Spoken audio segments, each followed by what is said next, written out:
Tell me, what's the creepiest experience you ever had in your life?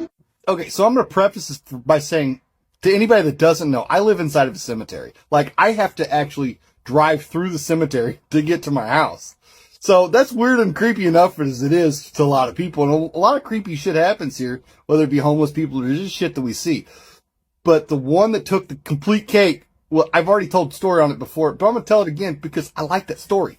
So I was in the house watching TV at about 3 o'clock in the morning, wide awake, could not sleep. Heard a giant crash outside, and I jumped up, looked out, didn't see shit. I'm like, oh my God, what the fuck was that? And about 20 minutes later, so I sit down and watch the TV again. So about 20 minutes later, sirens start getting closer and closer to the house, and I'm like, oh my God, dude, I bet that was a wreck. And I walked outside, and they just started showing up, the lights, everybody, 10 cop cars and firefighters and ambulance and everything, the whole 9 yards. So I threw my clothes on. I'm like, I'm going to walk up through the cemetery at 3 o'clock in the morning and see what's going on. It's like 8-year-old me would have kicked me in the balls, dude. It's like, what the fuck are you doing, dude? No. But I did it anyway. So I walked up there.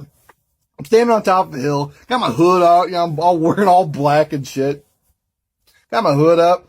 And it was a bad wreck. We found out later that it was a head-on collision, and the drunk driver perished at the scene. But the girl that he hit didn't, and she was at the scene too. So, but it was bad. It was bad enough where I was like, I don't want to be any part of this at all. And I see the cop that kept looking up to the top of the hill, and I'm like, what's he looking at? He sees me, and he sees me just standing in the graveyard at 3 o'clock in the morning. I bet he's freaked the fuck. I was like, damn it, man.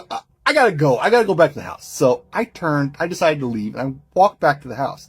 But as soon as I turned around, I heard something fall out of the tree that I was standing right next to. And when I turned around, there was a honest to God person standing there.